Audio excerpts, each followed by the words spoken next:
Welcome to the Indiana Athletic Trainers Association podcast. The IATA is dedicated to advancing the profession of athletic training and empowering membership through advocacy, education, networking, and innovative resources. To find out more about the IATA, check out our website and social media pages. The views and opinions expressed by speakers, guests, or others who have provided materials to and for this podcast are not necessarily those of the IATA. The IATA assumes no responsibility for, nor endorses any of the comments, recommendations, or materials that are provided. Hi, everybody. Welcome back to the IATA podcast. My name is Daniel Welty, and I'll be the host for this episode. And I'm really excited about this podcast and episode. And I would like for everybody to welcome Meg to the podcast today. Welcome, Meg. Thank you. Yeah, so I am Meg Wilson. I guess first thing is I'm a part of Indiana, but I still don't know if I claim this as my homeland yet. I'm originally from St. Louis, so that's where I kind of began my athletic training career, education, and then ended up in Illinois and on to Indiana, where now I get to participate in our committees and everything we have to offer here to the rest of the athletic trainers. Yeah. And me and Meg, actually, we've worked in the same conference over in Illinois when I was there as a grad student, and then ended up working on the IATA together, and kind of found that connection. And just shows you, I think, a small world in athletic training, and obviously just one Yes. state over, but still, small world have it. hmm And speaking of working in the same conference, you've worked in a variety of different settings as an athletic trainer. Can you talk a little bit about the different settings that you've worked in and as an athletic trainer? Of course. So I did my undergrad when it was still, just a bachelor's degree, as we've all moved away from that. And then after I got my certificate and all of the fun educational side of everything, I worked at William Woods University in Missouri, not far from where Mizzou is at. Was able to work there for 2 years while I got my master's in education. It was a lot of fun, very small town.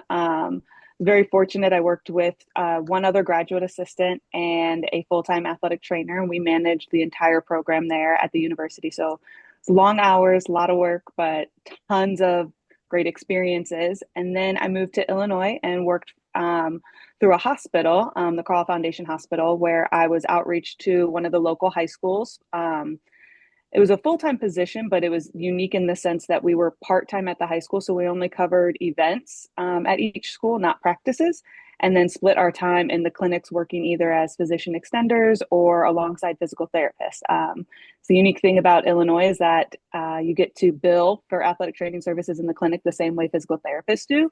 So again, very different from the collegiate setting. Got really hands-on there. And then when I moved to Indiana, I kind of transitioned and went into the industrial setting. And I've been with Concentra now for 6 years, working in the occupational realm. Yeah. And I know that your role has changed a little bit in the past 6 years. So can you talk a little bit about your past 6 years, welcoming you to the great state Yeah. of Indiana? So talk about your roles and what you've done over the past 6 years and kind of where you are at now, working as an Yeah. athletic trainer. So I started out at Rolls-Royce, which for everyone, they don't build the cars here in the US. It's just the Air Force engines and things for airplanes and all of that for our Army. So it was really cool to kind of dive in and see that being my first experience. It was kind of all the big parts of the industrial setting that I don't think many Americans really know still exist here unless you work in that field. So I started out there and I did everything from work comp injuries to a little bit of personal medical evaluations, home exercise programs. It was a lot more prevention and wellness. We did preventative stretching and strengthening programs by department. And then I took over operations of their on-site clinic, where I was able to be starting off in like a leadership role, overseeing one other athletic trainer, a nurse practitioner, and about 15 EMTs. So it was very busy. We had two full-time centers, but it was really a great way for me to kind of get introduced to the industrial side of things. I didn't really know much about it until I got that position. They do a lot of hands-on teaching there. I took an ergonomics course through Colorado State University online, and was able to really kind of relate what our traditional settings do in a very different setting. Um, I was at Rolls-Royce for about 3.5 years, and then COVID happened. So that changed all of us. And I transitioned into the urgent care centers, so more the traditional side of Concentra, where I managed those urgent care centers. Was in downtown Indy for a while, the Castleton area, and then all the way up in Muncie, managing those. And then more recently, within the last 8 months, I transitioned back into my traditional role at Nestle, which has been really nice to be back hands-on, working with patients again, and getting to make a difference in those employees' lives again. Yeah. And let's talk about your current role and some of the things that you provide on maybe a day-to-day basis. Obviously, I'm sure it can vary day to day and maybe week to week, Yes. depending on what's going on. And so, can you talk a little bit about that role? Also include maybe other staff members that you work with, and as well, maybe how many employees are at that Mhm. location. Yeah, so Nestle's been really great. They have a really big group of safety employees. So we have safety managers, specialists, and techs who I work with day to day. So they're the people at the place at Nestle who make sure that the environment is safe, from everything from where electrical units are placed to are there sharp edges, slip, trip, fall hazards, really anything that could injure the employee. They are there to prevent and make better. So I work primarily with them. They're the ones who oversee our contract. So we're an extension of their group. My day to day varies very much. So one thing that's great about the traditional set or the industrial setting is that we get more traditional hours. So I work Monday, Thursday, and Friday, 8 to 5, and Tuesdays and Wednesdays, 12 to 8. That way I can cross over into that night shift group of people. But I do everything from if someone gets hurt at work, they come, they just pop in. We'll do an eval. We can do on site treatments. So they don't have to go to the clinic unless we think they need additional care or imaging. The more fun side, besides just injury prevention and taking care of those injuries, is that I get to do like preventative stretch groups. So every Monday, I go out onto the floor and we do group stretches by department. I also lead and manage their emergency response teams, which are all volunteer employees. A lot of them are previous EMTs or previous military, and they're there on the floor in every department to respond to any incident that's occurred. We had a pretty traumatic incident this past fall. We had an employee who um, caused some damage, had some things, and our ERT was able to jump in, respond, and handle everything before we could even get out there to triage. So I think that's what I find to be the most fun is kind of managing those employees a little bit differently and working with them for their strengths. And then it goes into everything from audiograms to respirator fit testing, a lot more occupational health, general medical health than I thought I would work with as an athletic trainer, but it's been really eye opening to kind of be a part of all those other pieces of healthcare. Yeah. I guess talk a little bit more about the general medical side of things. You kind of brought it up there at the end there. Yeah. What are some of the things there that, hey, an athletic trainer may not even think about and those types of things? And it's one of those, I think as a student, you're going, okay, I'm doing orthopedic skills. Like that's why I enjoy hmm athletic training. What is the general? I mean, obviously we as athletic trainers understand the bigger picture of general medical, but I guess specifically in the industrial setting and in the age group that you work with, hmm talk a little bit more about that if you don't mind. Yeah. So I've had quite a few people come to me, honestly, when they have colds or sinus congestion. A lot of them think we're kind of like a nurse's office to begin with, and then we kind of get to educate them that no, this is a first aid room. I'm an athletic trainer. Um, but I do sinus massages on people probably every week just because of the allergies in Indiana. And so most people don't realize that that's something we can be taught and can bring into things. I have quite a few people who come with me, if they have like a sore throat or they need their ear flushed. You would not believe the amount of earwax that can build up when you have to wear earplugs all Mm. day. So a lot of stuff like that. I also get some more interesting ones. I had a employee come to me, and he had been having some groin pain. So obviously, just kind of touching on things that people have to want to see, but they don't typically go to the doctor for. So a lot of times it's things that people are going to ignore for a really long time. I had a woman come into me and ask about a lump she found in her upper pec area. So we can kind of triage some of those oddball things that most of us ignore for a long time. But as the employees get to know you on site, they come to you for everything, really. I don't think anything's been off limits at this point. Yeah. Well, that's good to hear as far as I think a trust level Hmm. that these employees obviously trust that they go to somebody thinking, okay, I'm going to get some advice to see what I need to do or where I need to go if it's of Hmm. concern. I think we get that a lot in the traditional setting because we're in traditional setting, speaking of, collegiate athletics, professional, high Hmm. school, you build a good relationship there and the student athletes and those patients trust you. And I think in your role, I think you're getting that same aspect, just maybe different situations and different Yes. circumstances with that. Hmm. So I guess what would you say as far as, your greatest value, the greatest thing that you provide to those employees at Nestle? What do you feel like your greatest Um, value is there? yeah, I think the greatest value is that we really get to make a difference in someone's quality of life. Most of the time, the people that work in these factories and in the industrial setting are not people who go to the doctor very often or like doctors. I mean, I've had more people tell me they don't believe in doctors than I had thought could exist.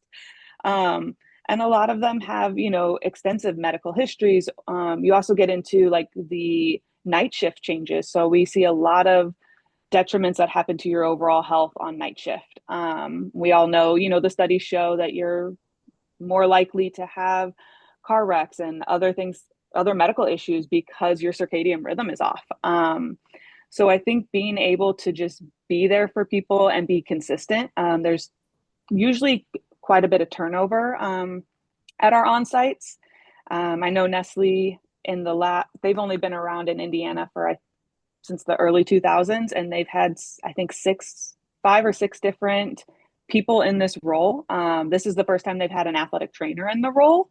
They've had nurses, LPNs, RNs before, but I think for me, just knowing that I can be that part of healthcare for people and open their eyes to the fact that healthcare workers care about you.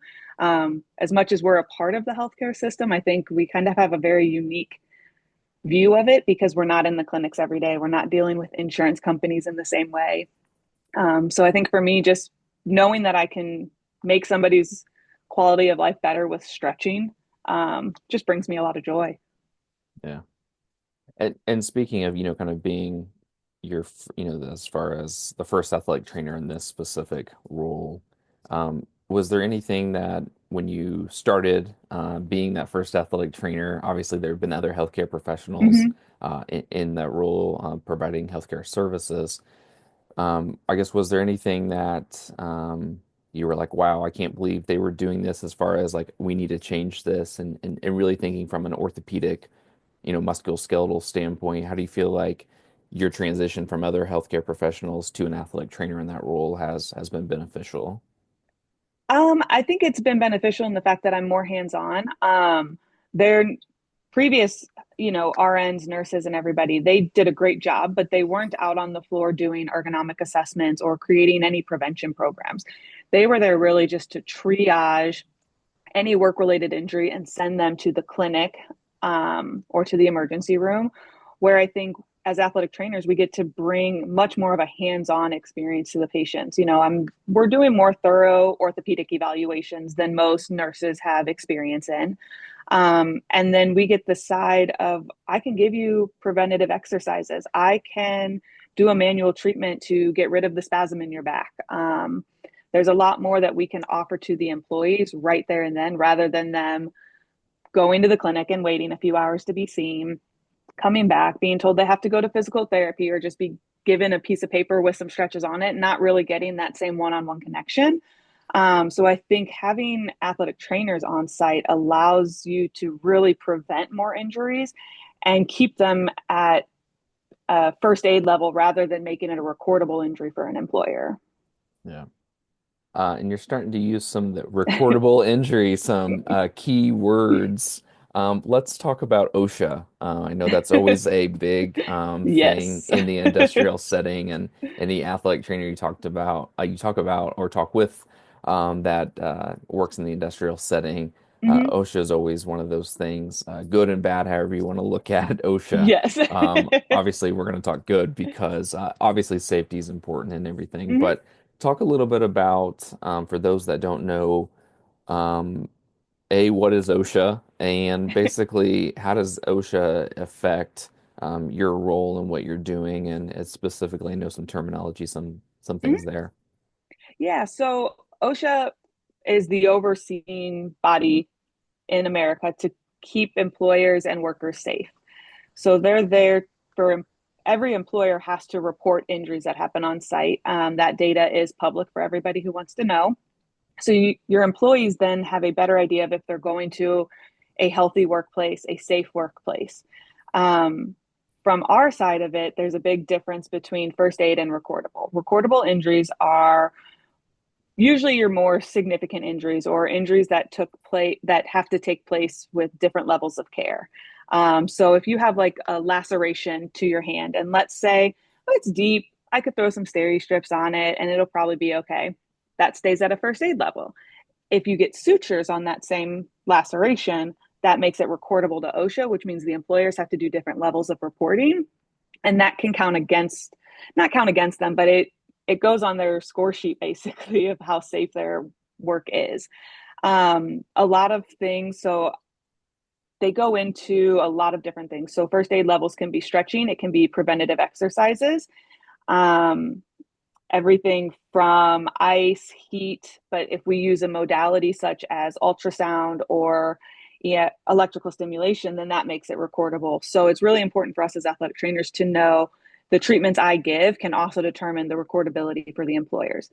So most employers now are hiring athletic trainers because we can do a lot of those treatments and kind of toe the line with OSHA on, what some of those things are.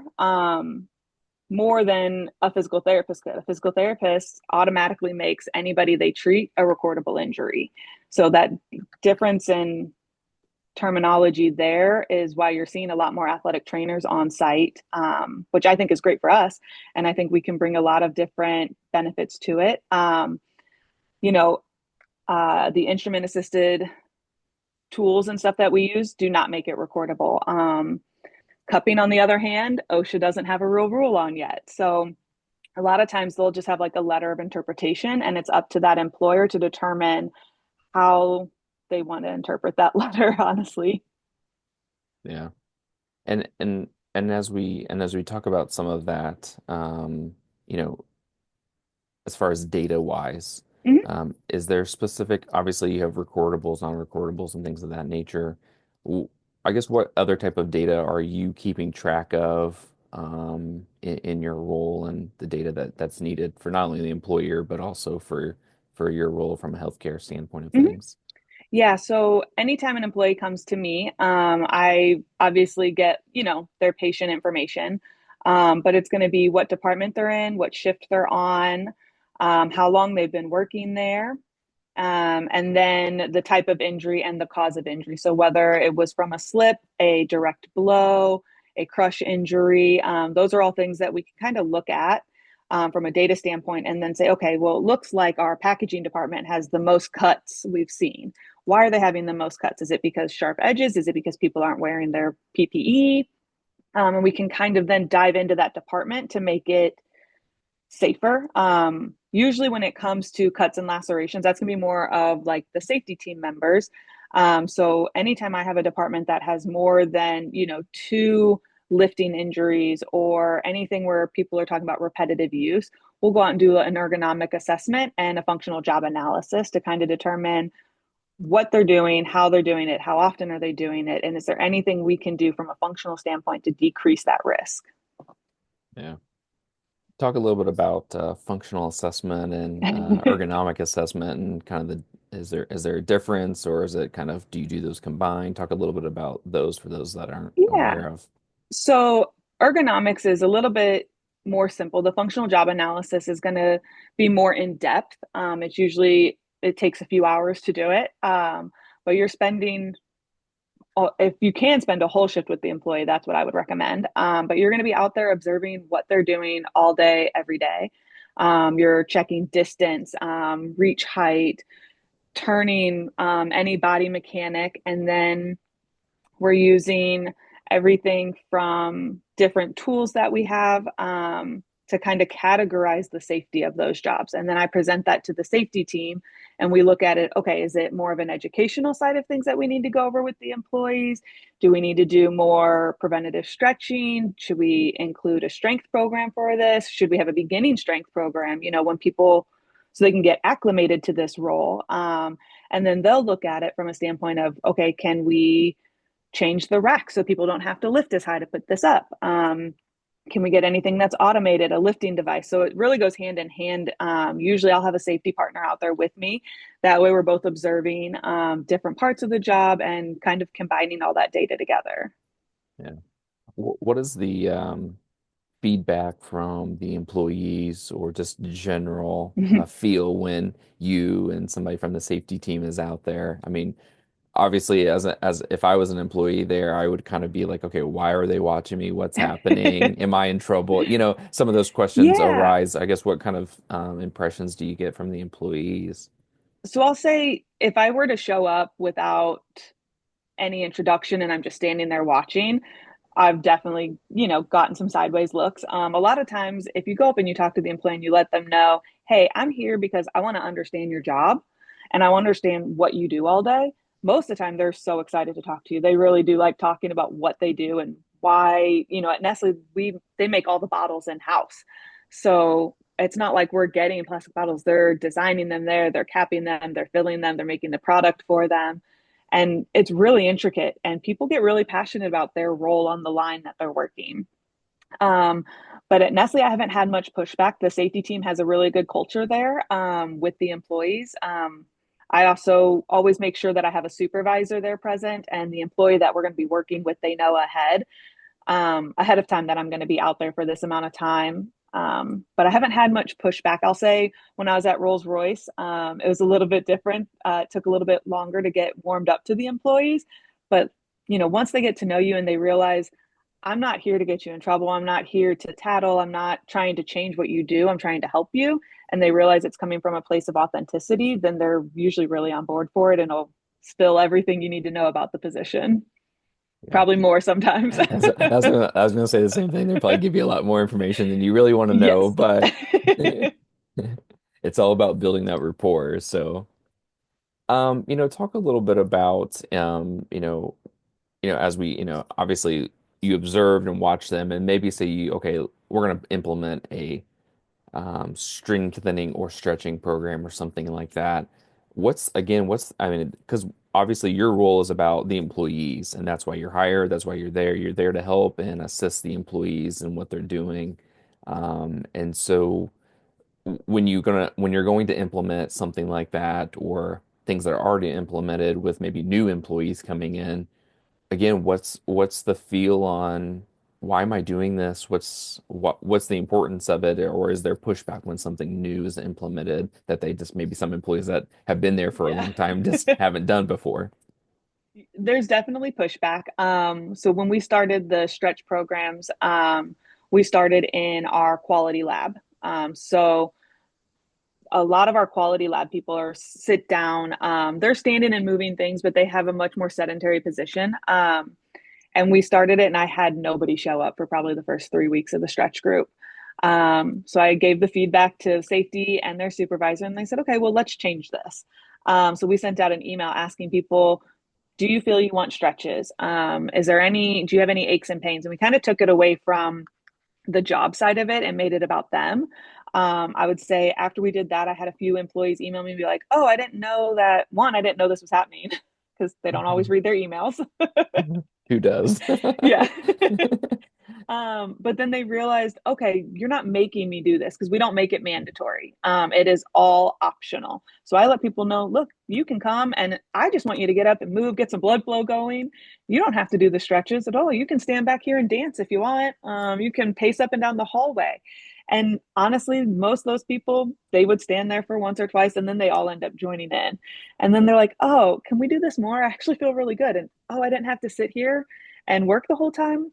My employers are letting me do this on the clock. And at Nestle, they let them come see me for, all the personal medical too. So I let people know, like, you wake up and you got the crick in your neck because we're all aging like fine wine over here, come see me. Like, there's no reason for you to be in some discomfort. And Nestle at first was a little apprehensive to do that. Some of the supervisors were, I don't want people off the line for that long when it's not about work. And I said, okay, but let's look at it this way. You come in and you have some pain in your neck and in your shoulder that day, and you have to go carry 10 cases. Well, now you have more pain and you can report that as a work related injury. So now we have an exasperation of a pre existing condition, which in Indiana is covered through work comp. So by doing more of the prevention and working on people personally with those issues, we're preventing a ton of work related claims, which is Yeah. great for the employer, but even better for the employee because they don't even have to get to that point. Right. Yeah, absolutely. And then not only that, I would also think too that from an employer standpoint, seeing that as well, while it may take, let's just say half an hour, Mm-hmm. if them being off the line, seeing you doing your thing, and then them going back, but also productivity. Somebody is having pain, they're going to take more breaks. They're going to be Mm-hmm. slower at what they're doing versus their normal pace because they are in pain, and so productivity is going to either stay the same or increase because now they've Yep. don't have that pain. But then I think also B that just thinking about it, as my mind about Mm-hmm. if I was an employee there, right? Like how much my employer wants me to feel well. I Mm-hmm. would think that like, okay, I'm able to go do this because I have pain and they care about me enough to allow me to get some treatment to be able to do my job, but then also be able to go home and enjoy family life Mm-hmm. and the life that we all have outside of work. And so I look at it from, two different things of um, that employer is building that relationship with that employee just as Mm-hmm. much as you're building that relationship with that employee. Yeah, no, I've had a lot of employees since being there the last 6 months say, I can't believe my work lets me come in here. Like, I have one guy, he does recreational soccer. He plays in a league, and he came to me and he was like, my ankle's been popping really weird. And I'm like, well, let's take a look. And he was like, you can do that? And I was like, yeah. And now he comes to me before every game on Tuesday, and I tape his ankles before he goes out and plays. And he brings his own supplies. Like, he's but like, you don't mind? I'm like, no, please don't let me forget how to tape. Like, yes, let me Yeah. practice these ankles. So it's a lot of the employees couldn't believe that they're allowed to utilize this on site. And it really helps just build a culture of more positivity at these places. And, our night shift crews definitely very different than your day shift crew. And I'm only there on 2 nights a week for a few hours, but I am probably the busiest on those 2 nights because they utilize it to the full extent. I think they really appreciate the fact that employers are looking out for them. Yeah, I think especially at the night shift as well, Mm-hmm. you spending even if it's just a few hours, it's enough that okay, there's those shifts that also have employees because I think Mm-hmm. sometimes in that role it's like because in the life that we live in the United States, the business hours 8 to 5 Monday Yeah. through Friday, right? And so people that work outside of those hours, and I think as athletic trainers, we definitely understand some of those odd shifts and hours. Yes. But I think that's important also too that you spend there, and I think that's a cool thing that you do there to help not only the normal day shift but also the night shift as well. Yeah, it was important to me when discussing the contract with Nestle about hours that we did cover both shifts. I think what an employer offers to one shift, they should offer to the other. And I don't ever want to be the reason that that's not there. So I think it's really important that we continue to do that. And we can make such a big difference for people on those shifts who can't get to the doctors all the time because they have to sleep. So they kind of, don't always get the best care that they could get because of their schedule. Yeah. And I'm glad you utilized that as a kind of a negotiating tactic when you were getting hired there. I think Hmm. so many times we as employees and we get a benefits package and we talk about negotiating so much in athletic training and obviously we all want more money, we all want more benefits, but Hmm. I think you kind of the optimal healthcare provider you are, like you just like you put the patient first before you even started by saying, hey, like I want to make sure both shifts are covered. I think to me that's cool to hear that you did such a thing like that and you made that a Oh, big thanks. point. Yeah, yeah. So Yeah, I think it's important, I grew up in, the blue collar family. Like my dad was a union plumber in St. Louis. So I grew up with somebody who he had, more traditional days, but he was up at 4, home by 3. So again, you're missing a big chunk of the day with that. Your sleep is affected. And so being able to now work in that environment and see it from a very different perspective of just, oh, that's my dad, yeah. and seeing how it can really affect people's overall just view of everything. It's important to me to make sure that it's as equal as it can be from my standpoint, because I need their trust just as much as they need mine. Yeah, absolutely. Absolutely. Is there any other unique roles or duties that you play within your current role? I know you've touched on a lot of different things that you're doing. Is there anything unique or you want to Um, talk about there? yeah, so I think with the industrial setting, we get so much outside of just orthopedic stuff. So part of my training was becoming kayak certified, which means hearing conservation. So OSHA has standards on how loud an environment can be in a workplace before hearing protection is required. So these employees all have to do annual hearing tests. So I provide those hearing tests on site. I work with the audiologist to make sure that they review it, and we can address any issues that employee might be having, whether it's noise-induced hearing loss from the environment or outside factors. And then alongside that is also our respirator fit test. So they have to do like an OSHA questionnaire every 3 years and be fit tested annually with their respirators. I've learned a lot about other medical conditions because of those questionnaires. So that's been an interesting, more unique side of it because I never thought I would do either of those things when I was an undergrad. Yeah, absolutely. Yeah. I want to circle back around. You mentioned the word work comp. Hmm. Obviously, it's something that can mean a lot of different things to certain people. And so it, go back to, okay, let's say you have somebody and maybe they have they rolled their ankle, out Hmm. on the floor or something like that, and you do your assessment and you go, yeah, I think something's going on here as far as, maybe you got a fracture going on or Hmm. something different is going on, and obviously that's going to be a reportable. Um, Walk us through what an employee would go through as far as, after seeing you, like where would they go next and how does that process work for them? Yeah, so because I'm contracted with Concentra, that means Nestle has agreed that Concentra is their occupational health provider. So if an employee comes to me and I think they need an escalation of care, I'm going to authorize their visit at Concentra. So that way Concentra knows Nestle's paying for this. We agree that this happened here. Um, and then a claim is submitted to their work comp insurance carrier. So an entire form has to be filled out with time of injury, incident, department, the employee's hire date, their personal information. That gets sent, and then they get assigned an adjuster to that claim who then manages all their appointments and the billing side of it. And my role at Nestle is to help like connect their care to Concentra. And then that clinician will give me a call after that visit to go over their assessment, any restrictions that they might have, and kind of their whole plan of care. At Nestle, we do their on site treatment. So if a clinician were to order physical therapy, they would come on site. And as long as that clinician approves me to do it, then I can do all of their care on site rather than the employee having to go to a clinic every time. But it's a lot of paperwork. It's a lot of checking your boxes and making sure that everything's like filed correctly.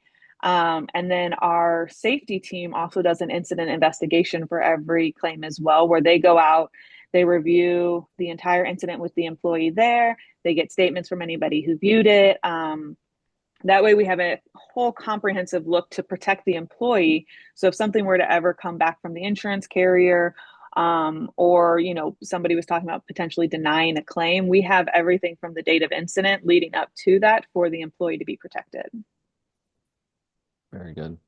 And I guess once, let's just say this ankle, rolled Hmm. ankle is not a fracture, and so obviously they're going to treat it.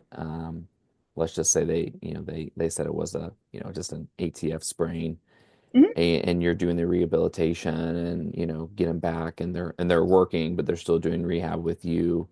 Um, do they go back to Concentra in one of the clinics from an occupational health standpoint to get the final clearance from that standpoint of things, or how does that function as you kind of progress them through their rehab and So that kind of depends on each clinician.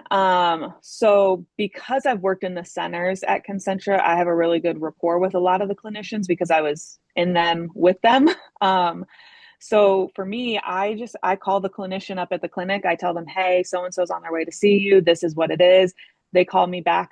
Most of the time, as long as the patient is progressing appropriately and those clinicians trust my judgment on that, they're not going to require them to come back up. They'll just administratively close the case, and then my notes will go to the adjuster. and that was my question as far as Yeah. kind of back. It's always back to the adjuster, I think, with work comp because they Yep. need every single documentation appropriately. Yes. So you're able to say, okay, yeah, they've met. Maybe they're not having pain, they're not having issues with motion, their strength's good, obviously Hmm. all the assessment things. And so, do you need, I guess my question is, does that clinician need to quote clear them, or do you have the ability within work comp status to be able to also do that as well? So I have the ability to do that. Most of the clinicians, they'll put in their notes like continuing care with athletic trainer on site, follow up if needed. So a lot of times it's that relationship between you and the clinician. I've had a few clinicians that always want to see the patients back before they say they're 100% cleared.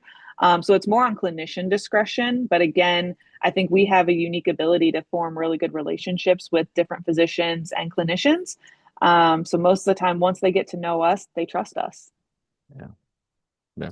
And that's cool, I think, from that aspect that it's like, okay, go see the athletic trainer. And obviously you have Hmm. that relationship with some of the clinicians and providers out there and physicians.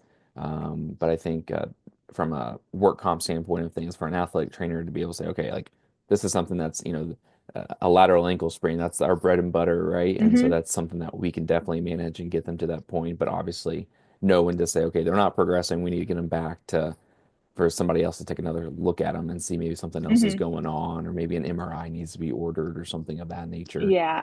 And Um, and there's times too that a patient doesn't even go to the clinic. So because we have an overseeing physician, um, I have my standing orders and all of that, but those clinicians trust me to determine, does this person need to go see? Now, if a patient ever is like, I want to go to the clinic, cool, you're going to the clinic today. We'll get you, I'll drive you. Well, security will drive you there yourself. Um, but it's a lot of times most anything musculoskeletal, something that, we can rule out those fractures, the patients trust you. We're not sending them to the clinic. I'm doing the eval, I'm doing their progressive plan. 2 to 3 weeks. If they're not progressing the way they should, then we're going to send them. But a lot of times they're considered incident only, no additional medical treatment if they're seeing us on site. hmm, very good. And I guess how many would you say on average, obviously we know it can vary, but average throughout a week, how many work comp injuries are you treating from that standpoint of things? Like how many active Um, patients do you have maybe in a week? Yeah, so I would say on average at Nestle, maybe one every other week for a work-related injury. It's definitely kind of dwindled down as we've done more prevention. At Rolls-Royce, because it was a much larger location and they had significantly more employees, I was probably seeing 1 to 2 a week. So it really just varies by industry and population. Um, but I would say, yeah, most of the people I see right now are for personal medical. I would say I see between 10 and 12 people every week for personal medical treatments and evaluations and over our work comp cases. Hmm. Interesting. Yeah, And I found it too. yeah. And and when as I obviously we talk about athletic training and the cost savings that an athletic trainer provides, Hmm. and we can talk about numbers all day long. Oh yeah. But I think um, we've done a good job in athletic training from the secondary school, college setting. Like we've ran those numbers over and over and over, and there's a lot of data out there that people have Hmm. collected, and obviously we can all continue to collect data, all continue to show our value. But I think you're in a prime role to do that. And so, is there any plans moving forward as you kind of it's still, quite new, I guess I would say, Yeah. in your current role as far as with Nestle, you know, any plans that you have moving forward as far as looking at data and showing, okay, how much I am that you are saving that organization from the prevention programs and how it's reduced number of injuries or work comp related injuries. And then as you're able to actually just continue to see some of those work comp patients versus them having to be referred out and, I guess, cost savings from that standpoint. Is there any numbers that you've seen thus far, or maybe looking towards in the future? Yeah, so we use Healthy Roster, which does all of our data collection and runs those reports. So we are able to see how many, audiograms we're seeing, how many stretch sessions. We log every event, every patient that walks in the door. So Concentra, thank goodness I don't have to do all the reporting myself. They handle all that for me. But they send Nestle like a monthly snippet of how many visits we've seen, how many patients were referred out versus how many we're seeing in house. So they're giving that data directly back to the employers monthly, and then they do an annual assessment as well. So it was really cool to kind of see when I first started how the volume increased over time with just word of mouth and people knowing that I was there. And kind of seeing that change from most work comp to a big increase in personal medical over time, and how many patients were being able to see just there without having to be referred anywhere is really cool to see. Yeah. And when you get some of these personal medical things, Mm-hmm. obviously there's things that are outside of our normal scope as athletic Yeah. trainers, and obviously sometimes it's just having that conversation or giving them the knowledge that Mm-hmm. um, when you're looking to say, okay, now we got to refer out because this is something beyond what I can assist you Mm-hmm. with. What does that process look like, knowing that it's not from a work-related standpoint of things, it's not a work comp injury, but it's this personal thing that they have going on. I guess, can you explain a little bit about maybe how that process works? And Yeah. So in Healthy Roster, there's a referral template that's in there. So I'm able to put in why I'm referring the patient, where I think they need to go. So I can print that out and give it to the employer or employee. But usually it's just a conversation to let them know, like, hey, I think this is going on. We've tried these stretches, or this isn't really within my scope of practice. And most of the time they're looking for just advice anyways of like, should I go to the doctor for this or can I mm, ignore this? And I just let them know we had a gentleman trying to get cleared for his respirator fit test. And part of the OSHA questionnaire and all of that talks about do you have high blood pressure? Do you have diabetes? And I had an employee who, when I took their vitals, their blood pressure was like 240 over like 190. It was the worst blood pressure I've ever seen in my life. And I looked at this man and I said, sir, you were going to have a heart attack. You could die today. And he was like, nah, it's fine. And I'm like, no, it's not fine. I need you to go to the doctor. And he was like, well, I'm not doing that. I don't have a doctor. And I said, well, let's find you one. So I just got on the computer. We found him a provider who was taking appointments that week. And I said, please go to this appointment. And he did. A lot of times if you just talk to them, like you would want somebody to talk to you, they're good with that. And, I appreciate bluntness. I appreciate, I don't want people to beat around the bush. If I need to go to a doctor, I want someone to tell me this is serious. You need to go. And I just looked at him and I said, you were just telling me about your kids and your family and all this stuff. Like, you go to the doctor for them. So a lot of time it's just that conversation and then guiding them in the right direction. I think just working in healthcare, we're better at navigating how to find an appointment, how to call an office, and just being able to kind of push that a little bit differently than your average person. So I like to use that as a way to get them to just get the care that they need. Yeah, absolutely. That's cool to hear, and that you're able to obviously help take care of people, but then relate that back and make sure people understand the importance Hmm. of some of these healthcare things, Yeah. because it's real easy as a patient to want to just ignore some of these things because Hmm. you don't want to deal with it, or you don't want to know the reality of some of it as Yeah. well. And so, or some people are just scared that the unknown of what might Hmm. happen, or if they haven't been to a doctor in a long time, they just may not know what really the best, they may not even know, that they're having these issues. Hmm. Obviously he Well, may not have his blood pressure taken in years. and that's the thing is, again, a lot of people, when you look at the population that work in factories and in the industrial setting, it's a lot of people who, graduated high school, went to trade school, and started working. So there's just a big difference in our experiences and what we're connected to. You know what I mean? If you go to a 4-year college university, you have a health clinic on site that as a college student, if I have a cold, I can go over to. So I'm used to being able to have access to that care immediately. And a lot of our industrial workers did not grow up in that same way. And so letting them know, one, we're not scary. We want to help you. And two, like, you should go. And I realize working with this population, it was one thing, when I was with high school kids and I'm like, why don't they know these signs and symptoms? And why aren't they listening to their bodies? Well, they're kids, but these are adults. And the lack of knowledge, I think, that we are given from an educational standpoint about our bodies and what we're going through. If you're not in some form of healthcare, what we consider to be common knowledge isn't common. Person with the blood pressure, I was like, well, are you having any heart palpitations? Do you have headaches? Any blurry vision? He was like, yeah, but I don't go to the eye doctor. I don't want to wear those glasses. And I was like, you realize all of those can relate to your heart? And he was like, no, they're different. And I'm like, they're not. So I think in healthcare, we take advantage of what we consider to be common knowledge and being able to kind of break it down for people and attack it from a very entry level way is really unique. And it makes me sad sometimes when you think about how much we all don't know about our own bodies from an educational standpoint. But most people want to do what's right, and if you talk to them with compassion and care, they'll listen. Yeah, absolutely. You talk about some of these, things, that some questionnaires and things.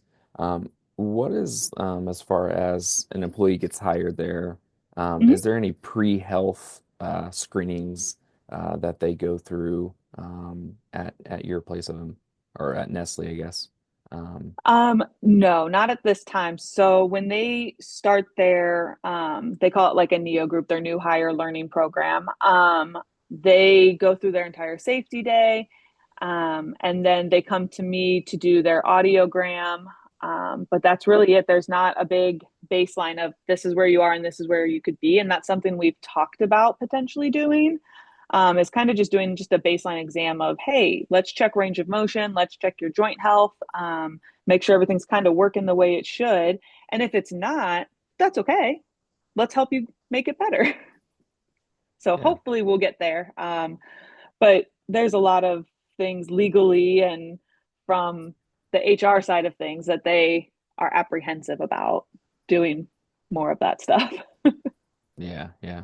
And that's understandable. Obviously, everybody has their role within Mm-hmm. an organization, and so you have to make sure that everybody's voice is heard in those things, whether it be from safety or your healthcare perspective or HR, and you have all these people involved, and Mm-hmm. everybody has their things that we have to make sure that we meet, because obviously we don't want lawsuits and different Yeah. issues on the line, because that's going to cost you way more money than Mm-hmm. some other things.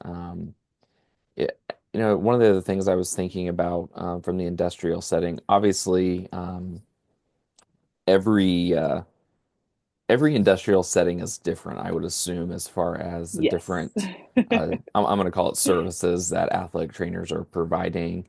Mm-hmm. And it could also be contract, what that employer says, hey, this is kind of the services that we want provided to our employees.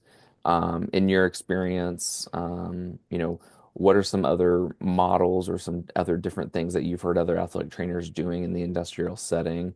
Maybe that's a little bit different than what we've talked about thus far. Yeah, so I know there's a lot of I know there's quite a few athletic trainers in Indiana who do more of just like standard hours of ergonomic assessments and functional job analysis, where that's all they're doing. They're going out to a site, they're doing that, writing their reports and sending it back. I've been fortunate to where I get to be there every day at the same place, but there's a lot of athletic trainers who are going from work site to work site, and just kind of traveling and doing more education, in that aspect too of, hey, these are stretches, this is it, and then they leave and they go to the next place. So every employer does kind of dictate what our role is. Um, but I think we get to be the biggest push in those contracts is when we're having those conversations is, how do you want this to be? I can come and I can give you the information and I can do all this, or we can make it a program, and make it something, a little bit more consistent for employees. But I think there's definitely two avenues. You get the ones where, we're here every day, all day. And then you get the ones who are just kind of popping in and doing those ergonomic assessments and leaving. Yeah. And that's very similar to the I think like a secondary school setting. Hmm. There's different models out there. Not that any of it's wrong, because we want to provide healthcare services to everybody as much as we can, and obviously Hmm. with population growth and a number of other factors happening in our current world, that can be a challenge sometimes, or some employers or some, even school districts, the financial bottom line is can be an issue with some of these Hmm. things as well. And so kind of unique that even though that industrial and the secondary school can seem like two different worlds, when you start looking at things in healthcare and those types of things, it all kind of is it, different job setting, but kind of the same problems in a unique way, I guess I would say. Yeah, and I would agree with that. I think I remember being really nervous when I was going to start in the industrial setting because I'm like, oh man, this is just, it's so different. Can I do this? Am I capable of doing this? Is this right? And then I got in there, and once I started working with people, I was like, oh, this is exactly the same. Instead of being a baseball field, they just have to walk around this machine 10,000 times in a Mhm. day. It's the bodies are still doing what they're meant to do. They're still doing very athletic movements. It's just a different cadence or a different pace, and a different setting. And so I think I look at it as, I have a lot of people that come to me like, well, you're an athletic trainer. I'm not an athlete. I don't play sports. And I'm like, everybody's an athlete. You still have to squat. You still carry groceries. You still do all of this. So I think we kind of need to take a look back from it, and it is all very similar, and there's so many nuances to each role, but at the end of the day, it's the same skill set that we get to utilize. Yeah, absolutely. Where do you see maybe athletic training growing in the industrial setting, and how can we as athletic trainers, provide a little bit more to the industrial setting, and things that maybe that you're doing at your current employer? Yeah, so I think it can grow more in that prevention, and general wellness aspect. So, we're doing the ergo, we're doing the functional job analysis, and they're assessing injuries. But if we can do more prevention and more general wellness, I think we're going to be better for the employees. We're going to, again, get to affect their quality of life in a bigger way, which I think is what we all wanted to do and why we got into healthcare is whether it's working with athletes or geriatrics or infants, like we want to help those people. So I see athletic training at on sites growing into more of like a full size clinic rather than it being anything else, and also incorporating more of like a workout space, whether that's your gym membership. And that's something that we could all dive into a little bit more. I think coming up with workout programs or just managing that environment, having that there. I mean, our rehab centers are basically gyms. We work in them every Mhm. day. And to be able to allow employees to have that on site. I have a ton of employees at Nestle that were like, oh, I want to get back into the gym, but I don't have the time. They do 12-hour shifts 3 days a week, on a rotating schedule because they're open 24 hours a day. So to have a gym on site for employees is a big boost in morale because you're allowing people that. But when you look at it from if you're the employer and you're looking at it, you're not just affecting them and like getting them to the gym, you're decreasing your health insurance and premiums, you're helping their quality of life, you're decreasing a lot of things. And then if we're the ones working in there, we can identify mechanical issues and guide people and prevent a lot of injuries that we see, you know, 40, 50 something year olds in the gym getting, a rotator cuff tear. And I'm like, you just were doing the bench press wrong, you know? And I'm like, if they had somebody there who has our education and our prevention aspect to it, I think that's kind of where we can take the industrial site to the next level. Yeah, absolutely.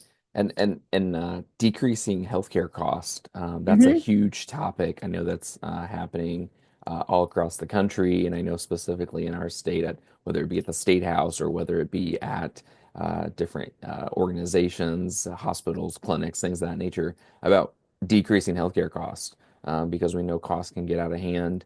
And Mm-hmm. I think that's one of the ways, as in different avenues, I think athletic trainers can advocate from what you're talking about is how can we help and assist employers to make sure that their employees are healthy? Because at the end of the day, we have all these employees that are really our general population as well, right? Mm-hmm. And so I think that's some of the things that I would look at, if I was in legislation or looking at healthcare costs, is how do we work directly with employers?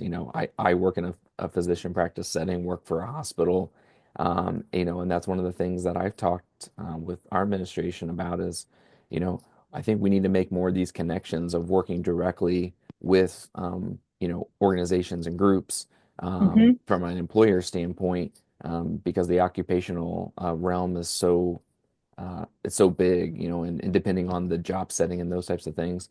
But I think you can decrease a lot of healthcare costs.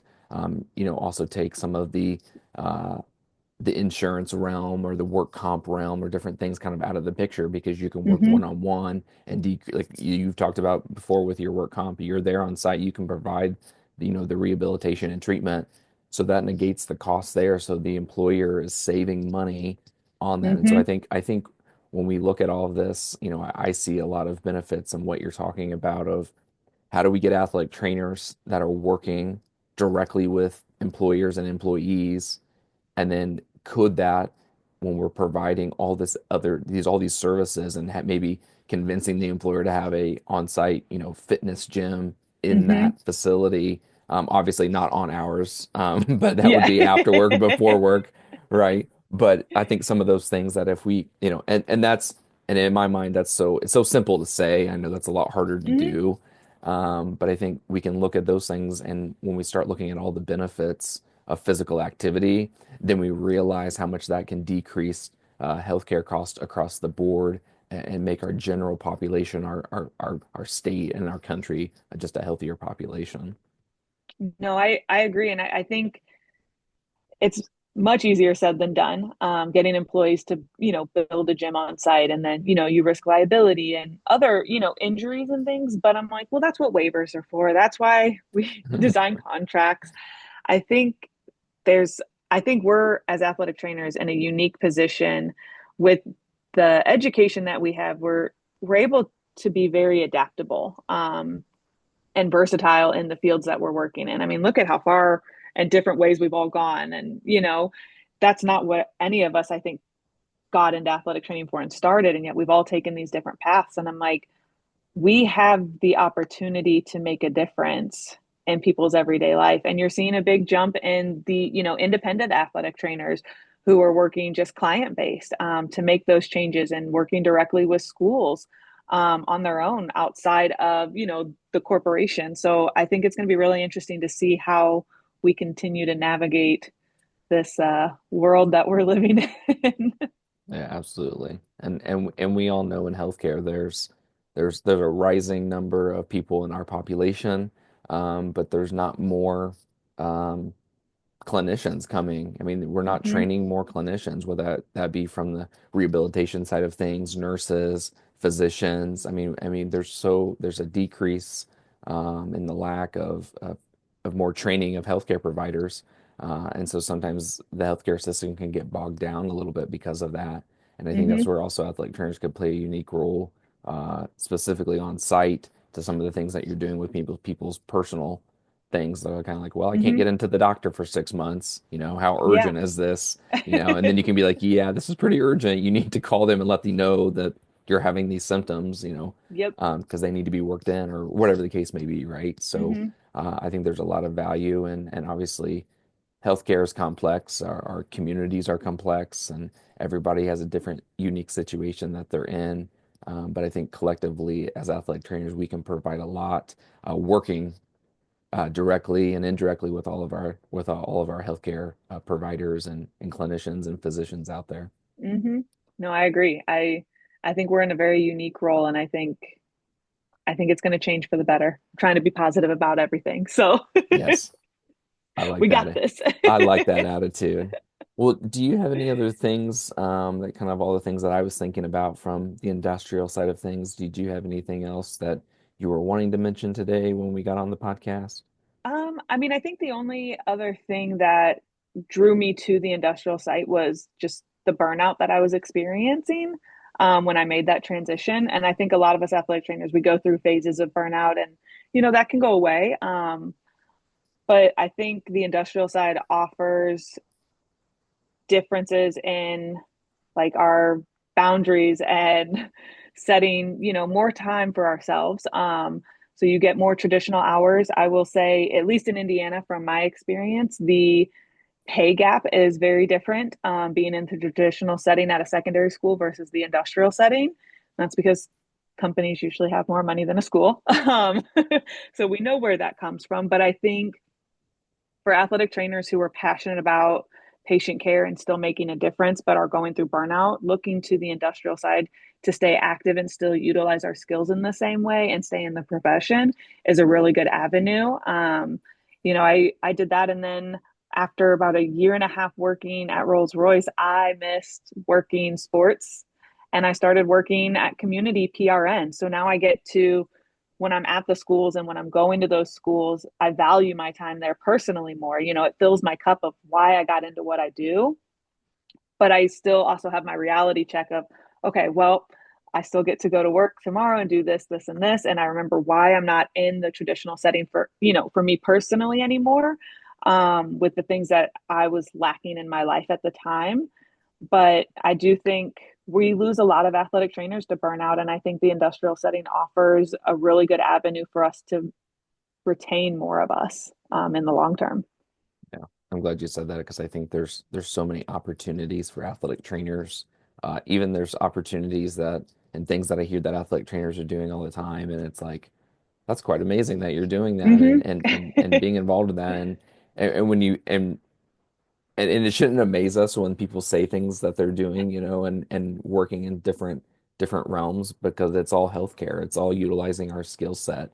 And so I think that's important that you mentioned with burnout is that people, obviously our life changes, different circumstance changes, and Mm-hmm. sometimes we just need a shift in things. But we spend a lot of money to go to school and a lot of hours training to become athletic trainers, and we have a cool school skill set to use. And I think Mm-hmm. it's important for people to. There's other options out there other than the traditional settings or whatever other settings that you may know of. There's a lot of options out there that can fit your life, or maybe things that you want to get out of healthcare as well. Mm-hmm.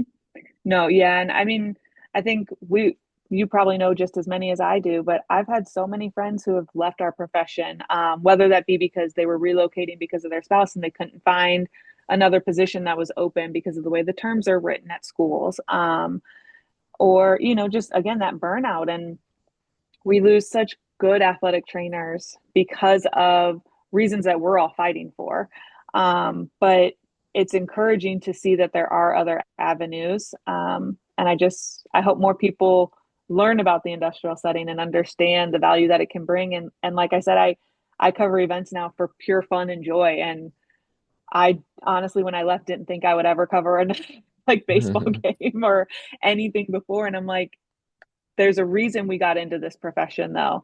So to be able to keep your joy and to find that in another avenue, I think is really great, for our profession. Yeah, I only work baseball games if it's like 75 degrees, Yep. sunny, no rain, and all the kids have candy and sunflower seeds. That's when I go to the games because that's the most fun to work them.